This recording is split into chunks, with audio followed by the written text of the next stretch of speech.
de Grand Moulin. Donc, je suis bel et bien là. Ton village?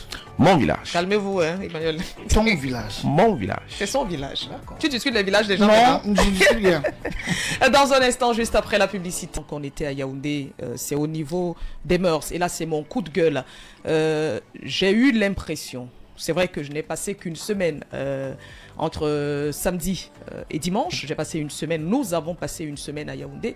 Mais le constat qui se dégage, c'est que la ville de Yaoundé aujourd'hui a un gros problème de mœurs, surtout sexuelles.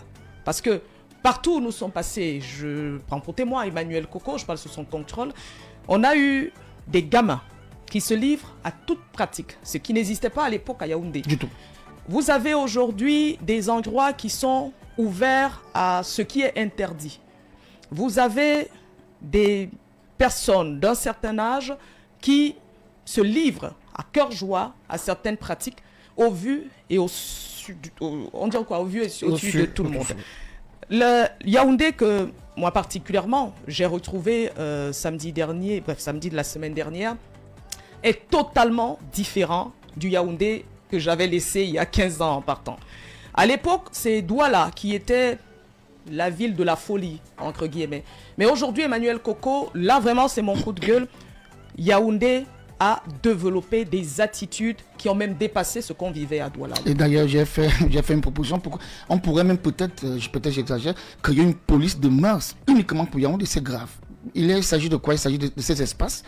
J'ai l'impression que l'avènement des meublés n'a pas trop facilité les choses, puisque ces espaces sont loués par des jeunes, elle a bien dit, par des adolescents et même des gamins. Moins de 20 ans. Moins de 20 ans qui font la nuit. Certains ont moins de 18. Pas un endroit, pas dans un quartier, pas dans un endroit. Peut-être que les autorités n'avaient pas l'information. Eh bien, vous ouvrez bien l'œil, vous avez tous les moyens pour enquêter.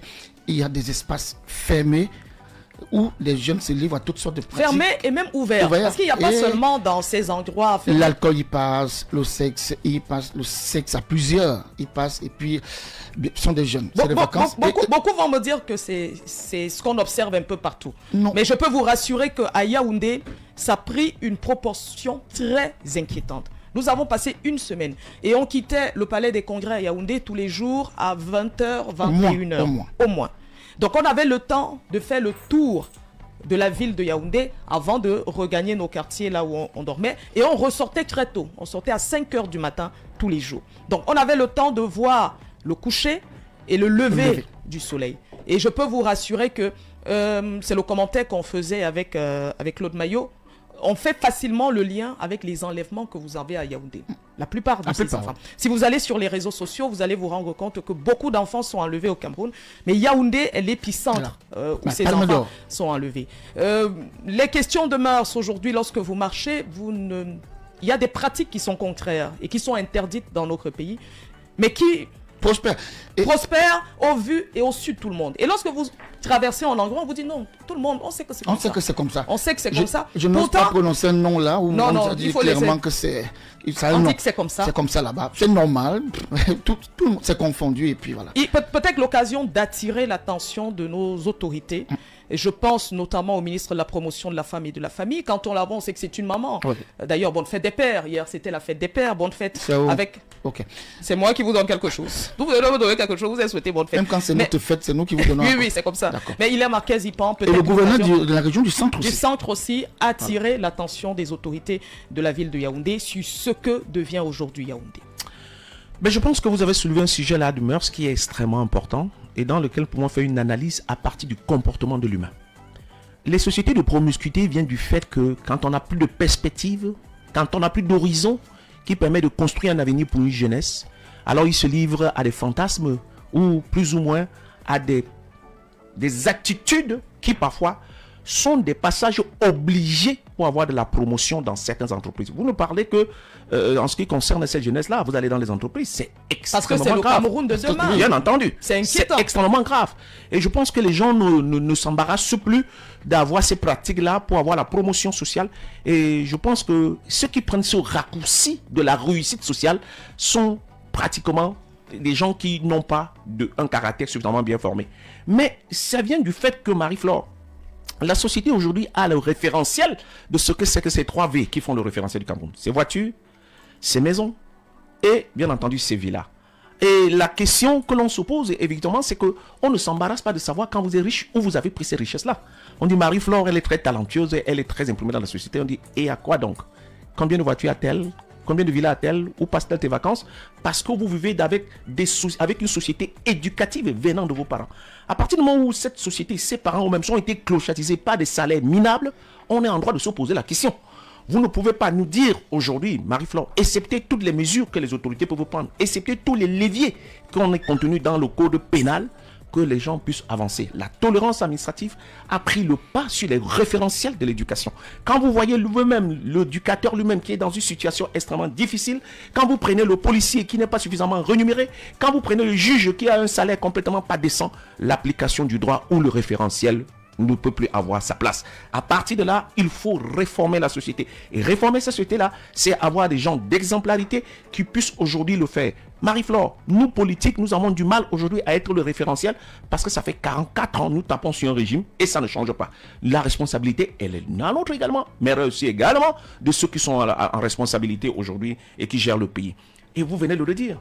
Pourquoi est-ce que nous arrivons à ce stade-là? N'y a-t-il pas de levier pour pouvoir contrôler? Ne faisons pas suffisamment de promotion, de référentiel en ce qui concerne la société dans son avenir. Et malheureusement, on ne l'a plus, Marie-Flore. Et c'est ça, les modèles ont foutu le camp. On en a parlé ici, vous prenez le football, vous avez tous des scandales inouïs qui n'ont pas la place sur des sujets dans lesquels des chaînes de télévision se jettent. On se lève un matin, on joue à la Coupe du Monde, on parle de Samuel Eto'o. Tu te poses la question, qu'est-ce que ça y voit là-dedans? Donc vous voyez des éléments qui s'opposent dans la société. Samuel Eto'o qui a été un modèle dans son domaine. Dans son domaine, mais on doit décrier, tapé par des gens parce qu'il y a la parole libre. Et puis enfin, c'est que nous avons embrassé cette histoire de ce qui concerne les réseaux sociaux sans ne pas se mettre en protection de l'encadrement. Il n'y a pas de garde-fou. Il n'y a pas de garde-fou. Le TikTok, tout le monde là, à tout moment. J'ose pas croire, pour ceux qui ont l'habitude de pouvoir le faire, qu'en Chine, c'est complètement contrôlé. Pourtant, c'est eux qui ont pratiquement impulsé complètement. Aux États-Unis, c'est complètement interdit dans certains circonstances. Mais aujourd'hui, au Cameroun, tout le monde a accès à tout. N'importe quoi, le référentiel de l'âge. Tout fait débat. Et tout ça, on va. Et une fois qu'il est passé à la télévision, on a dit oui. Et puis quoi donc alors? Et qu'est-ce qu'il a dit? Donc, cette société-là, en va l'eau. Et je terminerai par là. Marie-Flore. Quand vous avez des autorités qui ne sont pas des références en ce qui concerne la rectitude morale, on a le droit de se poser la question pourquoi les jeunes y sont. Emmanuel Coco, la société est-elle malade en général? Elle est malade. On prend Yaoundé, c'est la capitale politique de notre pays. On a trouvé une capitale Yaoundé délabrée. On dirait totalement. D'ailleurs, il y a un étranger qui est arrivé à Yaoundé qu'on a vu qui nous a demandé si c'est un village. On a dit oui, c'est le grand village. Mais Yaoundé, sans insulter qui que ce soit, Yaoundé, on a l'impression que Yaoundé ça baisse suffit en qualité. Ça suffit parce que même là où il y avait des routes, il n'y a plus. On voit des poubelles partout. Rien d'attractif. Il n'y a pas de belles façades. Quand vous regardez Yaoundé, vous vous demandez... Nous sommes dans le saupoudrage. Est-ce que c'est vraiment une capitale politique? Et puis, allez voir les budgets. Et puis, à la fin, on a le très grand mot, l'excédent budgétaire. Excédent budgétaire. Quand vous voyez, vous ouvrez les titres, c'est excédent budgétaire. Non, on est en droit de se poser la question... Qu'est-ce que ça nous sert de ne pas consommer les budgets? Qu'est-ce que ça nous sert de ne pas payer les entreprises qui ont presté? Qu'est-ce que ça nous sert de ne pas pouvoir encadrer la jeunesse? Qu'est-ce que ça nous sert de ne pas avoir un avenir suffisamment radieux pour qu'on en puisse rêver? Ce Cameroun-là, on l'a plus. Et c'est pour ça qu'il y a une dichotomie, une différence entre la diaspora qui pense venir donner le coup de main pour que le Cameroun avance autrement et également ceux qui sont restés sur place, qui ne sont pas les référentiels en ce qui est la possibilité de construire un État serein. Donc, tous ces éléments-là, Marie-Flore, nous ne pouvons pas l'accepter. Il faut bien que nous prenions conscience que notre modèle naisse, que des hommes suffisamment intègres puissent prendre le relais pour que nous puissions avancer. C'est la honte de l'Afrique. Et aujourd'hui, on est en passe de savoir si le Cameroun va-t-il remplir les missions qui sont les siennes. Je vais répondre à ta question. Qu'est-ce qui se passe? Le manque de patriotisme. Aussi simple que ça. Parce qu'une ville... regardez les premiers maires de Yaoundé. Il s'efforçait carrément. Parce que le premier maire de Yaoundé, 56, André Fouda Ongba, regardez avec quelle hargne, quel amour il a porté cette ville. D'ailleurs, il y a une chanson de Congo Président, sortie en 94, qui pleure le maire André Fouda. Parce que c'est ces premiers Camerounais avaient de l'amour, surtout pour celui qui a pratiquement tracé à Yaoundé avec des noms qui rappelaient. Il a tout un quartier à son nom. Ceux qui ont fait la botanique, parce qu'il faut que Yaoundé a été impulsé par deux Allemands, Richard Knut, qui était un botaniste, qui avait l'amour du paysage. Voilà pourquoi tu verras les noms comme Mélène qui veut dire les palmiers. Tu verras les noms comme Manguier. Voilà, parce que toutes ces plantes exotiques-là ont été ramenées par ces étrangers, bien conservées par les locaux qui ont pris le relais après. Et après, tu as eu Emma Basile, tu as eu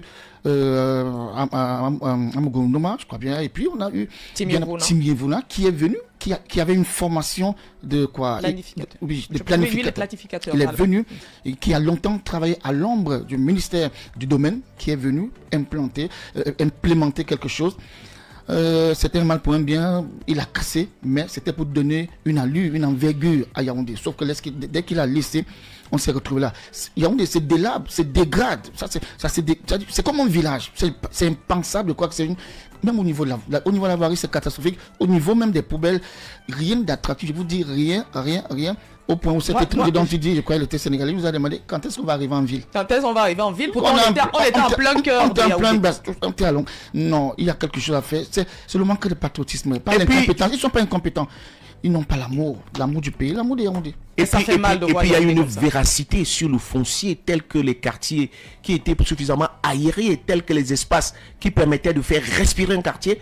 C'est le tout béton. Le tout béton, nous l'avons aujourd'hui. Nous avons le tout béton à Bonamoussadi, nous avons le tout béton à Makepe, le tout béton. Douala, c'est le problème. Voilà les problèmes de Douala là-bas. Le tout béton, on est partout. Et puis, il faut le dire aussi, Douala aussi, c'est quand même 7 bassins d'eau. Aujourd'hui, on les a remblés. Vous voyez les bassins d'eau à Douala complètement remblés parce que les gens veulent construire. On ne peut pas avoir une ville qui ne respire pas. Ce n'est pas possible. Quand vous allez en Europe, pour ceux qui y vont, la Seine traverse complètement Paris et c'est ça qui fait la beauté. On aurait laissé les cours d'eau à Douala traverser la ville, ça aurait donné toute la beauté. Tu as fait une photo à Yaoundé. Ça aurait permis. Fais ça où? Bon, dans le stand de Balafon. Oui.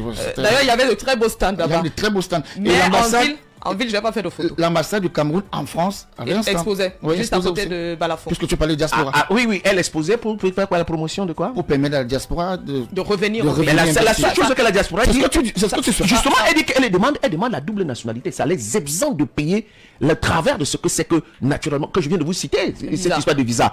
On n'est Camerounais que dans le patriotisme.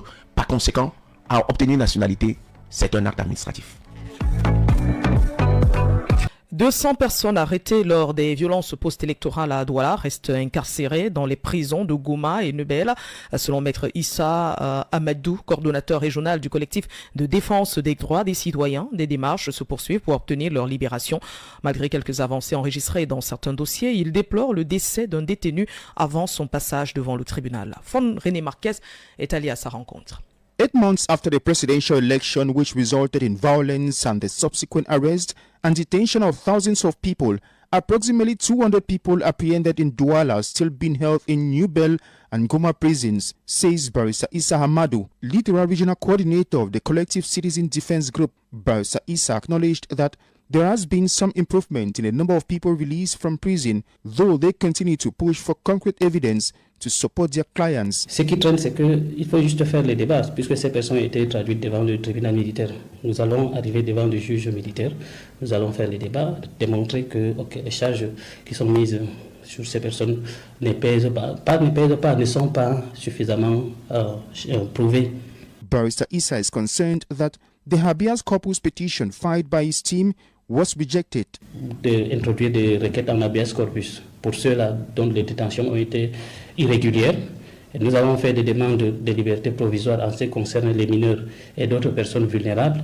Ces personnes ont été libérées. Mais pour ce qui est de habeas corpus, les requêtes ont été toutes rejetées. In the course of defending these individuals, a death was unfortunately recorded, says Barrister Issa. Il y a le cas particulier de Hara Justin, pour qui on avait introduit une demande de liberté immédiate, de libération immédiate. Il n'a pas pu être extrait pendant plus de 3 audiences. Nous avons fait les démarches au niveau du parquet général, sauf qu'il n'y a pas eu de suite. Hara n'a pas pu venir assister, ne serait-ce qu'à son audience de libération immédiate, puisque sa détention était devenue irrégulière. On nous informe seulement que Hara est décédé. Among those released are 30 minors and pregnant women who were arrested following the post-election violence. The Collective Citizen Defense Group is denouncing the inhumane conditions these people face daily since their arrest. 6 heures.